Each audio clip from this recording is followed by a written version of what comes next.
The Untold Wars of Ancient Africa. Before ships arrived on African shores and foreign tongues carved borders into the earth, there existed kingdoms that breathed with the rhythms of drumbeats and divine whispers. Africa was not a passive land awaiting discovery, it was a continent already alive with civilizations, bound by spirit, memory, and war. Its people did not only wield swords, they summoned spirits, called on gods, and drew strength from ancestors who lingered in wind, soil, and fire. When they defended their lands, they did so with more than human courage. The land itself rose with them. In the red earth city of If, the kingdom stood proud, its clay walls rising against the sky, its shrines humming with centuries of prayer. It was a city where art and iron lived side by side, where kings ruled not with absolute power but with ancestral guidance and the blessing of the gods. At its heart reigned Oba Alákétu, bearer of the leopard crown, a ruler not feared for his wrath but revered for his bond with the divine. He was said to have been chosen by Algun, the god of iron, who guided warriors and blacksmiths alike. When word spread that invaders were coming from the north, riders with foreign blades, unfamiliar banners, and eyes filled with hunger, the air in If grew heavy. The people knew war would come, but they also knew theirs was not an ordinary kingdom. It was a place where trees whispered secrets and rivers remembered names. Oba Alákétu understood that to face such a threat, steel alone would not suffice. And so he summoned the warriors and priests into the sacred groves, deep beyond the city's edge. There they danced into the night, feet drumming into the soil, voices rising in unison as they called upon the Agungan, the ancestral spirits who had once walked the earth and who, even in death, had not truly left. As the chants rose higher, the earth itself seemed to pulse with recognition. Mist coiled around the dancers like breath. The air shifted. The spirits had heard. When the battle arrived, it came not quietly but like thunder.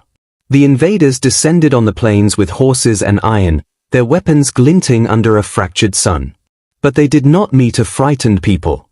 They met warriors guided by memory, by gods, by something older than fear. Each fighter moved as if carried by the strength of those who had come before. Their bodies were human, but their power was not. Among them was a young man named Ishu, trembling with doubt, his hands clenching the shaft of his spear. Yet when the storm of battle broke, he moved like one awakened by fire, no longer alone but carried by invisible hands. Oba Alákétu himself led from the front, his bronze armor reflecting the light of battle, his eyes fixed and calm. When a blade finally struck him down, and his knees touched the blood-soaked earth, he did not cry out. He raised his eyes to the sky and whispered a prayer, not for survival, but for dignity. If this was to be his end, let it be written in honor. If he was to rise again, let it be as a storm. And as if summoned by his words, the heavens split. Rain poured, lightning cracked, and the invaders, sure of their power only moments before, found themselves trapped in a storm of mud and fury, unable to stand, unable to see. The land they sought to conquer rejected them. Victory came not with triumph, but with silence. When the rain ceased and the mist lifted, the warriors of If stood amid the fallen, their hearts heavy. There was no celebration. They had defended their land, but they had lost brothers, fathers, daughters. The savannah, now quiet, bore the echoes of grief more than glory. Among the survivors, young Ishu turned to the king, his voice thick with sorrow, questioning the cost of survival. The king, his wounds still open but his spine unbent, spoke not of conquest, but of memory. War, he said, was never to be worshipped. It was a debt paid by the living to protect the stories of the dead. In the days that followed, the people of If did not boast of the battle. They mourned. They rebuilt. Where warriors had fallen, they planted trees. Each sapling was more than a marker, it was a promise that life would grow where death had visited. These trees, nourished by memory, would one day stand taller than any monument. The city honored its defenders not through gold or parades, but through quiet remembrance. Their names were carved into wood, sung in stories, woven into cloth. The ancestors had walked with them, and now they would walk forever in the rustle of leaves and the whisper of winds across the plains. The wars of ancient Africa were not simple clashes of steel and strategy.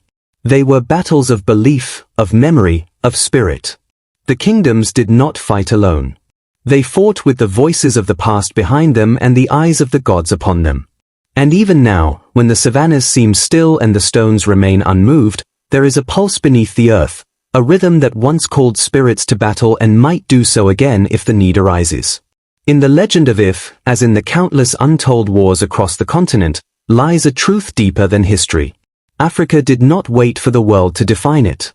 Its people knew power, sacrifice, and resistance long before ink touched the page. The spirits of the savannah still speak. You need only listen.